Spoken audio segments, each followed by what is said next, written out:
Welcome back. All right, so some news of the day for all you fine people for your Friday, June the 21st. It's summer solstice, and the Stanley Cup playoffs roll on tonight. We're 1 week out from the draft. So this is going to be a very busy 10 days. You've got the Stanley Cup final, the draft, and then free agency on July the 1st. So this is where things get kind of bonkers for me. And then the rest of the summer, it's kind of quiet. Things get casual. That's where I feel like I have some more time. Although it's been great since the end of the regular season. Definitely way more time than I have during the regular season. But tonight I will be watching. I will be reviewing. The Florida Panthers, the Edmonton Oilers, Game 6 goes tonight. I understand that there are people who feel like, hey, he's putting the cart before the horse talking about 0-3 comebacks. Look, everybody's talking about 0-3 comebacks. And the Oilers, if they win tonight, would become one of 10 teams in National Hockey League history that spans over 100 years to force a Game 7 when down 0-3 in a series. So, do I still think Florida probably wins this? Yeah, probably, because historically that's been the case. But it's been a great comeback by the Oilers. I wouldn't mind seeing a Game 7 and see what happens on Monday. But either way, here we are. It starts at 8 o'clock Eastern, 5 o'clock Pacific. The Florida Panthers again. Up 3-2 in the series. Megan Chayka posting some interesting stats from this series. Rush chances in the first three games, so these are shots off the rush. 12-6 Florida in the first three games. Since in games 4 and 5, those have reversed. It's now 8-2 for the Oilers. So the Florida Panthers have to figure out a way to get those rush chances going again, and they have to find a way to shut down the Oilers on that same level. Also, goals on the rush in the last two games. Florida has none.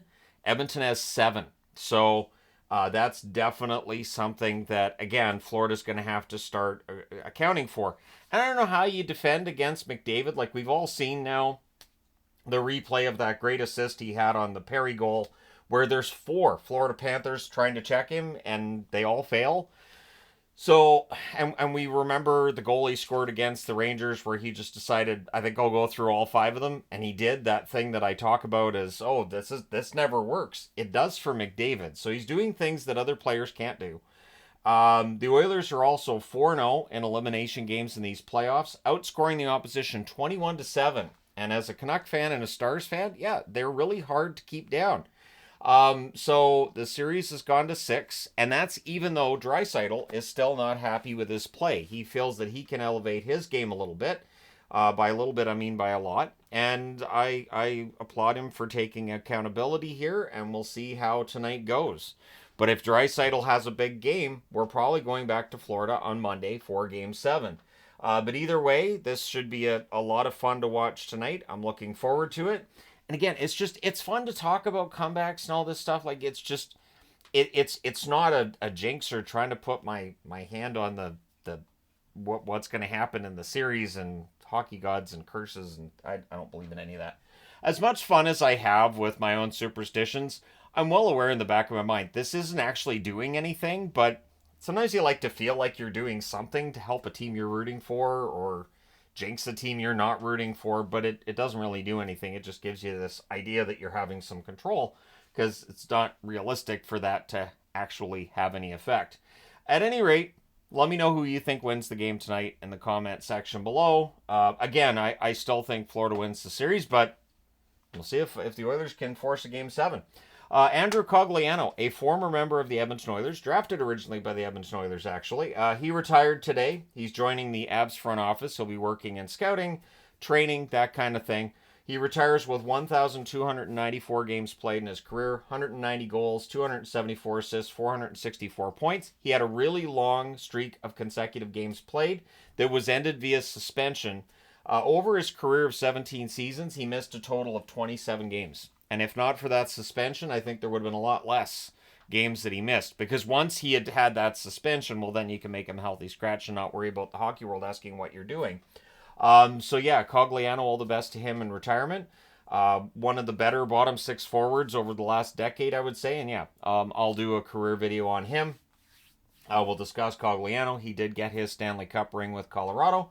So all the best to him in retirement. A minor trade made this morning to talk about, and it's 2 younger players going, both of them, I believe, 23 years of age. Adam Beckman, left winger, going to the New Jersey Devils from Minnesota. He was a number 75 pick in 2019, had 2 assists in 11 games with the Wild this year. Going to the Wild, Graham Clark, a right winger who was drafted 80th overall in 2019 by the New Jersey Devils, played 3 games for the Devils this season, did not record a point in those 3 games. So it's a minor league trade here, but we'll see if either of them ends up breaking through and playing games for the parent club this year, or if they end up playing in the minors instead. So let me know your thoughts on that trade. Also, Steve Yzerman. So we're talking about Yzerman, so I threw on an Yzerman jersey today. So Yzerman's optimistic on getting Raymond and Seider signed. And of course, Wings fans a little bit nervous, and rightfully so. I get it. And until you get Seider and Raymond signed, and of course, July the 1st again is like 10 days away. Until you get those players signed, it's really tough to budget what you can do to add players, or what you might be able to do to make roster moves here. But he is saying it can take some time. It's not that easy. It doesn't sound like there's a deal that's imminent. Keep in mind that we've seen over the years where it doesn't look like there's a deal imminent, and then a few hours later, all of a sudden a signing takes place. So there could be a breakthrough. I think Raymond and Seider are going to end up with similar cap hits. I do wonder with Seider's contract if what Hronek gets from the Canucks, if Seider uses that as a comparable. And Seider is definitely a better defenseman than Hronek. So I would say that Hronek at 7.25, Seider could argue he's worth at least 8, right? Maybe a little bit more than 8 too. So maybe into the 9s. It all depends on how effective he can argue that he is, how effective the Red Wings feel that he is. I know there are a lot of Red Wing fans that think he's worth whatever he gets. But we'll see what happens. And then for Raymond, he had a great second half of the season. So the future's pretty bright for Detroit. This offseason, though, could tell us whether they're ready to really and truly become a playoff team, or if they're still going to be kind of middling and chugging along trying to get up to that playoff spot. So we'll see. But let me know your thoughts. How much money do you think it's going to cost them to keep Seider? There's a good question. Chinikov, we know the number for him because the Columbus Blue Jackets get him signed to a 2-year extension. It's a cap hit of $2.1 million. Aaron Portzline talking to Don Waddell, though, and they asked him about the Merzlikins situation. Elvis, of course, wanting out of Columbus. The Blue Jackets wanting to trade him. The Blue Jackets discovered during last season there wasn't a market for Elvis, and it sounds like that's still the case. Waddell basically pouring cold water on the idea of trading him. Saying nobody's taking that contract. So $5.4 million cap hit for Elvis. I think it's for 3 more years as well. Just the cap hit and the term both just submarine any chance of moving him. Waddell also saying a buyout's not an option, because then you're getting 3 years of penalty after that, and he wants to be able to spend the cap. He doesn't want to have to worry about that penalty. So it sounds like Elvis is staying in Columbus. So that could be awkward, because Tarasov looks ready. Greaves had a really good run in the AHL playoffs. He kind of looks ready as well. So, yeah, I don't know that Waddell is going to be able to carry all 3 goaltenders. So if you have a contract with Elvis that's just nobody's going to take it on, does he get waived? Does he get the Jack Campbell, the Cal Peterson treatment? Does he end up in the AHL? Would he refuse to report?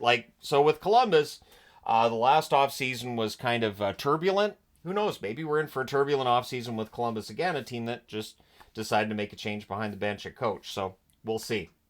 Mark Giordano, who is a pending unrestricted free agent, and I didn't put the Toronto Maple Leafs magnet up because it doesn't sound like Toronto's bringing him back. He wants to play, according to his agent Rich Winter, wants to play a few more years. The problem is he turns 41 on October the 3rd, which is the day before the season gets started this coming year. And I don't know that there's a huge market for Giordano. He may end up having to do, to me, it feels like he may be one of those players who gets a PTO, professional tryout, to earn a contract. And that doesn't happen till the fall. So we'll see what happens with Giordano. He was still useful at times for the Leafs this year. I do think he can still play a bottom 2 pairing role in the NHL, but again, him wanting to play a few more years, I don't know if that's going to happen. There's a lot of players who want to just keep playing, and at some point in time, teams just don't make those contract offers like they did years before. So we'll see what happens with Giordano. If there's anybody who can play into his, maybe mid-40s, I could see Giordano being able to do that. But let me know your thoughts. Hit like and subscribe if you haven't done so already. Thank you guys so much for all your support as always. I will talk to you again soon.